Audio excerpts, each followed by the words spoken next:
Jeff Goodby, the co-founder and co-chairman of Goodby Silverstein and Partners in San Francisco, apart from being one of the greatest minds in advertising, he's also one of the few advertising entrepreneurs that has managed to effectively integrate traditional and digital media up. In fact, some of his agency campaigns, such as Butt Milk, the Budweiser Lizard, Philip Packard's Invent, and NBA's I Love This Game, are all part of the permanent collection of the Museum of Modern Art in New York. I caught up with the legend himself, Jeff Goodby, and trust me, this is one conversation you should not miss. Thank you so much for joining us, Jeff. Truly a pleasure to have you on the show. Oh, it's great. The first time I believe you came to Cannes was 1992. Correct me if I'm wrong. 2 decades later, or almost 2 decades later, what are the notable differences you see in creativity and the festival itself? The festival is really quite a bit different. You know, it was much smaller when I first came here. Obviously, the competition was only in film and in press advertising, a little bit of radio, design. That was about it. The knowledge of the work is lower now than it was then. People don't really know what won. There's so many awards and so many categories that they don't really know. In 1994, you know, everybody knew everything that won a Gold Lion.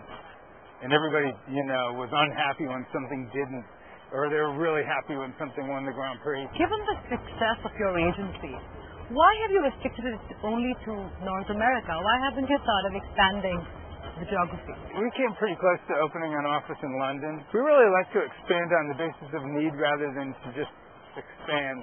And also, I think that we feel like financially it makes more sense to open when we have an interest in another place. And we haven't really had an interest in India or you know, South America yet. Chevy might change that. So you do agree that it's restrictive in a way also because it doesn't allow you to take up projects or brands that could, you know, become a global alignment of sorts? Exactly. It was restrictive in the Chevy alignment that we put together. We couldn't have done Chevy by ourselves, so we had to put together the Commonwealth to do it. So that's interesting. That's what I want to talk about next. You know, Commonwealth, the 50-50 JV between your agency and McCann. Very interesting. I mean, you know, two agencies from different holding companies coming together. I mean, that's a really first time and a very strange, complex relationship. What was the thinking behind both the holding companies that they agreed to do something like that? My GM client really wanted to do some kind of a global alignment. He wanted to do it for the brand kind of alignment you get, but also to save money, I think, and to just streamline things and be able to maybe have a controlled sort of vision for the brand internationally. And so he was looking at presentations from single organizations. And the only organizations that can do this kind of thing are big multinationals with offices everywhere, and we're not that. So I was having a drink with him once, and I said, well, you know, I could imagine maybe Omnicom putting something together. We haven't really figured that out yet. Or this is crazy, but, you know, I do like the creative directors at McCann because I know Prasoon Joshi, I know Washington Oliveto, I know Linus Paulson and Carlson, and I'm really good friends with all of them. And so if we put together like some kind of a coordinating committee with Prasoon, Linus, and Washington, and me, I'm pretty sure we'd get along well enough to be able to handle like 4 hubs of the world and figure out a way to do this job. We then had to go to Interpublic, put together Omnicom and Interpublic, which is kind of like the black ant and the red ant, get them to be nice to each other and make this coalition. So Omnicom must have been pretty mad with you because, in a way, you brokered this deal with IPG because you're the one who suggested to Joel that, you know, you should be working with one of the McCann creative directors. Yeah, exactly. But I don't think that they're unhappy because the alternative was probably not to work with Chevy at all, you know, for me. The alternative was probably just to get cut out of that and have them work with a wholly different organization that wasn't part of Omnicom. And I think that this was a nice compromise. Well, you know, Omnicom is positioned as the most creative communications conglomerate in the world.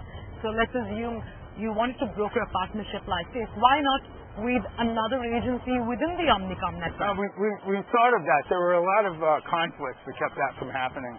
Like a lot of the big agencies inside Omnicom have car accounts already. And McCann, of course, they had a car account too, but it was Chevrolet. So it's kind of fit together pretty quickly. So how will the model really work? Because, you're pretty strong in North America and all the rest of the regions, right. It's McCann. No, that's the question. It's basically a coordinating committee with the four of us, account people from both sides, planners from both sides, and we coordinate the work around the world. And we really look at each other's work and try to make it come together in an affiliated sense.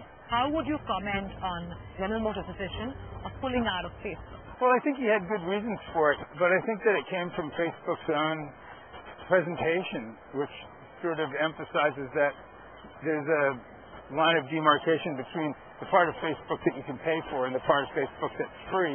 And they promote both sides, and they do a very good job of promoting the free side. And I think Joel just went, I think I only need the free side. It wasn't my decision, but I think it makes a certain amount of sense. You were there in the 80s. Would you say the way the popular TV series Mad Men depicts characters and depicts advertising professionals, did you actually enjoy a run like that back in the 80s? Was it my real life? Yeah. It wasn't my real life. I think it bears the same relationship to advertising as John Wayne movies do to cowboys. Those guys aren't real cowboys. These guys aren't real advertising people. But I think the cowboys that John Wayne played and the advertising people that John Hamm plays are a lot more interesting to watch than we would be.